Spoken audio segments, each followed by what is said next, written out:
வேலைக்கு சென்ற கணவன் வீட்டில் மனைவி தன் கணவருடைய நண்பருடன் தனியா இருந்ததை பார்த்ததும் அவருடைய கணவர் எடுத்த அந்த அதிரடி முடிவு அதன் பிறகு அவங்களுடைய வாழ்க்கையில என்ன மாதிரியான திருப்பத்தை கொடுத்துச்சு அப்படிங்கிற உணர்ச்சிபூர்வமான முழு கதையும் பார்க்கலாம் வாங்க. சென்னையில வசித்து வந்தவங்க தான் அருண் மற்றும் காவ்யா. திருமணமாகி 7 ஆண்டுகள். இவங்களுக்கு 5 வயதுல ஒரு மகள். அவங்க பேரு நிலா. அருண் ஒரு தனியார் நிறுவனத்துல மேனேஜரா வேலை பார்த்தான். காவ்யா வீட்டை பார்த்துக்கிட்டு வீட்டில் மட்டும்தான் இருந்தா. 2 பேருடைய வாழ்க்கையுமே வெளியே பார்க்கும்போது அனைவருக்கும் ரொம்ப மகிழ்ச்சியா இருந்துச்சு. அருணுக்கு மிகவும் நெருக்கமான நண்பன் விக்னேஷ். கல்லூரி நாட்கள்ல இருந்து 2 பேரும் பிரியாத நண்பர்களா இருக்காங்க. அந்த நம்பிக்கையால விக்னேஷ் அடிக்கடி வீட்டுக்கு வருவான். காவ்யாவும் அவனை ஒரு குடும்ப நண்பனாகவே பார்த்தா. ஒரு நாள் ஆபீஸ்க்கு போன அருண் ஒரு முக்கியமான ஃபைலை வீட்லயே மறந்துட்டு வந்ததை புரிஞ்சுக்கிட்டான். அது இல்லாம அன்னைக்கு மீட்டிங்ல கலந்துக்க முடியாது. அதனால உடனே அவன் வீட்டுக்கு திரும்பி வந்தான்.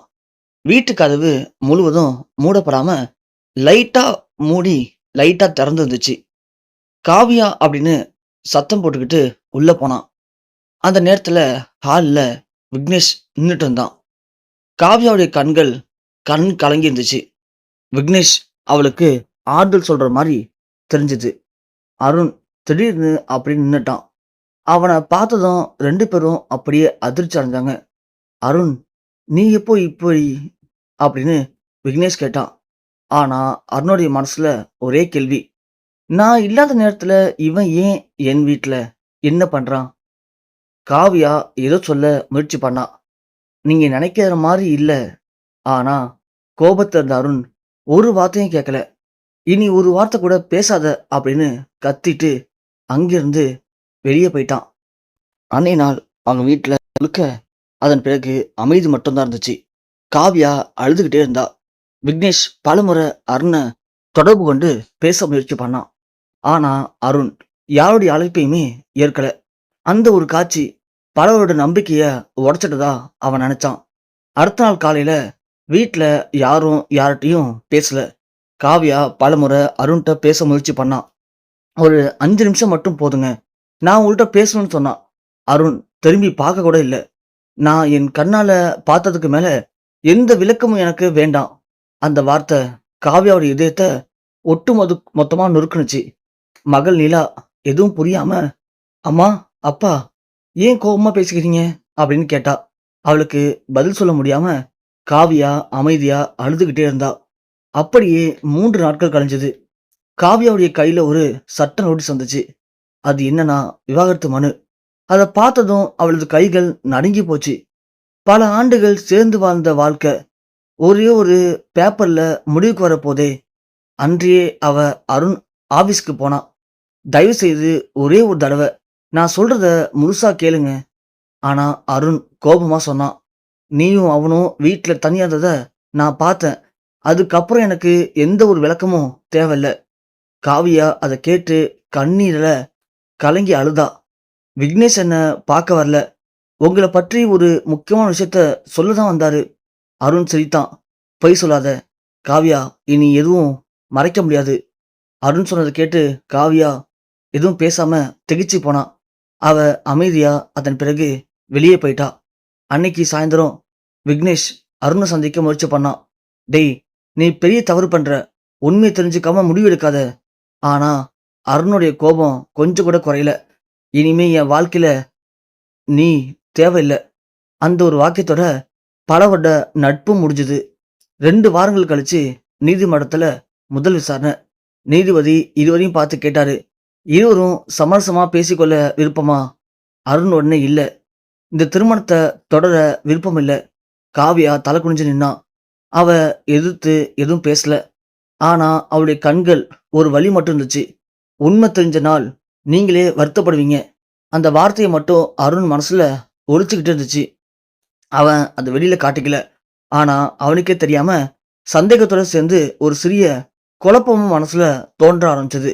நீதிமன்ற விசாரணை முடிஞ்சு 2 நாள் கழிச்சு அருண் ஆபீஸுக்குள்ள இருந்தப்போ அவனது மேஜையை சுத்தம் செஞ்ச ஒரு பணியாளர் ஒரு பழுப்பு நிற கவர எடுத்து குடுத்தாரு. "சார், இது உங்க பெயருக்கு வந்திருக்கு. அவசர வேலையால குடுக்க முடியல. நான் மறந்துட்டேன்." அருண் அந்த கவர திறந்து பார்த்தான். அதுக்குள்ள ஒரு மருத்துவமனை பேப்பர் இருந்துச்சு. அதோட ஒரு சின்ன கடிதம் இருந்துச்சு. "அருண், இந்த உண்மைய உடனே சொல்லணும். ஆனா எப்படி சொல்றதுன்னு தெரியல. முதல்ல இந்த ரிப்போர்ட்ட பாரு." அப்படின்னு விக்னேஷ் போட்டிருந்தான். அருணுக்கு ஒண்ணுமே புரியல. அவன் ரிப்போர்ட்ட திறந்து பார்த்தான். அதுல அவனுடைய உடல்நிலை தொடர்பா சில பரிசோதனை முடிவு இருந்துச்சு. மருத்துவருடைய குறிப்புல உடனடியாக மேல் சிகிச்சை தேவை. தாமதிக்க வேண்டாம். அத பார்த்து அருண் அதிர்ச்சி அடைஞ்சான். எனக்கே தெரியாத விஷயம். இது விக்னேஷுக்கு எப்படி தெரியும்? அதே நேரத்துல அவனுக்கு அந்த நாள் நினைவுக்கு வந்துச்சு. வீட்ல காவியா அழுதபடி நின்னதும், விக்னேஷ் அவள ஆறுதல் சொன்னதும், அவங்க இத பத்தி தான் பேசினாங்களா? அப்படி சந்தேகம் முதல் முறையா அருணுடைய மனசுல தோன்றுனுச்சு. அன்னைக்கு சாயந்தரம் அருண் நேரா விக்னேஷோட வீட்டுக்கு போனான். கதவு திறந்த விக்னேஷ் அவன பார்த்ததும் அமைதியா நின்னான். அருண் மெதுவா கேட்டான், "உண்மைய சொல்லு. அந்த நாள் என் வீட்டுக்கு ஏன் வந்த?" விக்னேஷ் ஒரு நிமிஷம் அமைதியா இருந்தான். பிறகு மெதுவா சொன்னான், "உனக்கு உடல்நிலை பிரச்சனை இருக்கலாம் அப்படின்னு டாக்டர் சொன்னாரு. அந்த விஷயத்த எப்படி சொல்றதுன்னு தெரியாம முதல்ல காவ்யா கிட்ட பேச வந்தேன். உன்னை பயமுறுத்தாம மருத்துவமனைக்கு அழைத்து போக நினைச்சேன்." அருண் பேச முடியாம நின்னான். அவன் மனசுல ஒரு குற்ற உணர்வு லைட்டா எழ ஆரம்பிச்சது. ஆனா இன்னும் ஒரு கேள்வி மட்டும் பதிலளிக்காம இருந்துச்சு. "அப்படின்னா அந்த நாள்ல காவ்யா ஏன் அழுதா?" விக்னேஷ் ஆழமா மூச்சை இழுத்தான். அதற்கு பதில் காவியாடம் தான் கேட்கணும். அருண் உடனே வீட்டை நோக்கி புறப்பட்டான். ஆனா அவன் வீட்டை அடைஞ்சதும் காவ்யாவும் நிலாவும் அங்க இல்ல. மேஜையின் மீது ஒரு கடிதம் மட்டும் இருந்துச்சு. அதை பார்த்த அருணுடைய கைகள் நடுங்க ஆரம்பிச்சது. அருண் கைகள் நடுங்கி போனதுக்கு காரணம் மேஜை மீது இருந்த ஒரு கடிதம் தான். அந்த கடிதத்தை எடுத்து அருண் மெதுவா திறந்து பார்த்தான். அதுல காவ்யாவுடைய கையெழுத்து. அவன் பொறுமையா அதை படிக்க ஆரம்பிச்சான். "அன்புள்ள அருண், நான் எந்த தவறும் செய்யல. அந்த நாள் விக்னேஷ் வீட்டுக்கு வந்த உன் உடல்நலம் பற்றி உண்மையை என்கிட்ட சொன்னாரு. ஆனா உன்னிடம் அதை எப்படி சொல்வது அப்படின்னு தெரியாம நான் கொஞ்சம் அழுதேன். ஆனா நீ ஒரு நிமிடம் கூட என்னை பத்தி யோசிக்கவும் இல்லை. என்கிட்ட என்ன நடந்துச்சுன்னு உண்மையை கேட்கல. நீ பார்த்த ஒரு காட்சியை மட்டும் நம்பின. நம்ம பலரோட நம்பிக்கைய மறந்துட்ட. நான் உன்னை வெறுக்கல. இப்போதும் உன்னை நான் நேசிக்கிறேன். ஆனா நம்ம நம்பிக்கை இல்லாத இடத்துல வாழ்க்கையை தொடர முடியாது. அதனால தான் கொஞ்ச நாள் நான் எங்க அம்மா வீட்டுக்கு போறேன். ஒரு நாள் உண்மை புரிஞ்சா நம்ம மகளுக்காக ஒரு நல்ல அப்பாவா மட்டும் இரு. உன் காவ்யா." கடிதத்தை படிச்சு முடிச்சதும் அருண் அப்படியே தரையில புத்துன்னு விழுந்தான். அவனது கண்கள்ல கண்ணீர் வழிஞ்சது. "நான் என்ன பண்ணிட்டேன்?" அந்த ஒரு நொடி கோபத்துல மனைவியையும் நண்பனையும் தனது குடும்பத்தையும் இழக்கும் நிலைக்கு தள்ளிட்டனே. அவன் உடனே காவ்யாவுக்கு ஃபோன் செஞ்சான். "நீங்க தொடர்பு கொள்ளும் எண் தற்போது சுவிட்ச் ஆஃப் பண்ணப்பட்டுள்ளது" அப்படின்னு வந்துச்சு. மீண்டும் மீண்டும் அதே பதில்.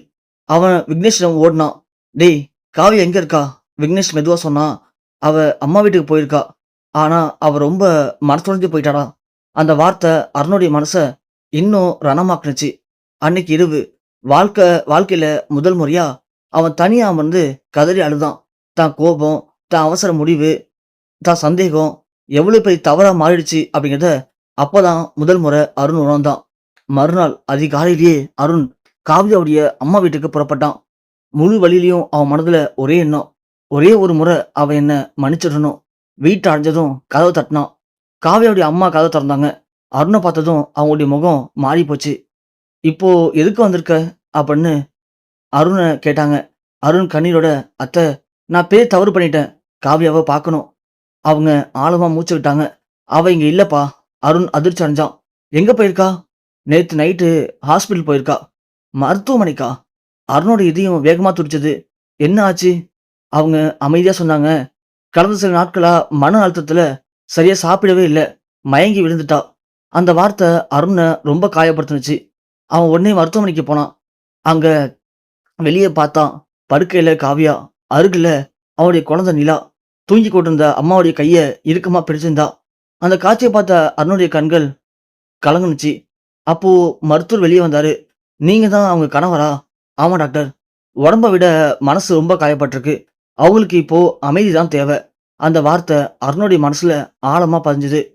சில நிமிடம் கழிச்சு காவ்யா கண் விழித்தா. கதவுடைய அருகில் நின்னுட்டு இருந்த அருண பார்த்தா. அவன் மெதுவா உள்ள வந்து, "காவ்யா, என்ன மன்னிச்சிடு." காவ்யா அமைதியா பார்த்தா.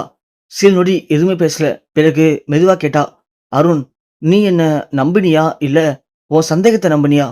அந்த ஒரு கேள்விக்கு அருண் கிட்ட பதில் இல்ல. அவன் தலை குனிஞ்சு அழுதான்.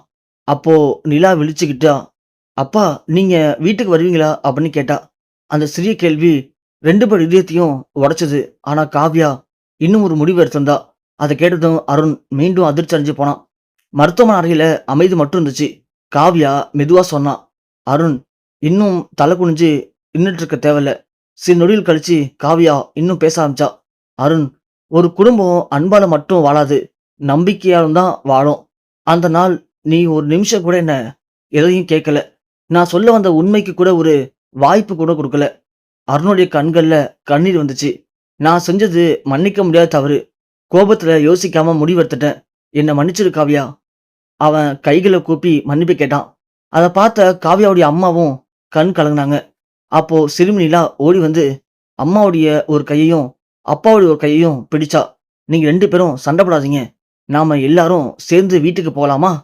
அந்த ஒரு குழந்தையுடைய வார்த்தை அங்கிருந்த அனைவருடைய கண்கள்லயும் மேலும் கண்ணீர வரவழைச்சது. காவ்யா அருண பார்த்தா.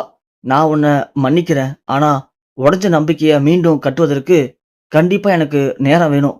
அருண் உடனே சொன்னான். "எவ்வளவு நாள் ஆனாலும் காத்திருப்பேன்.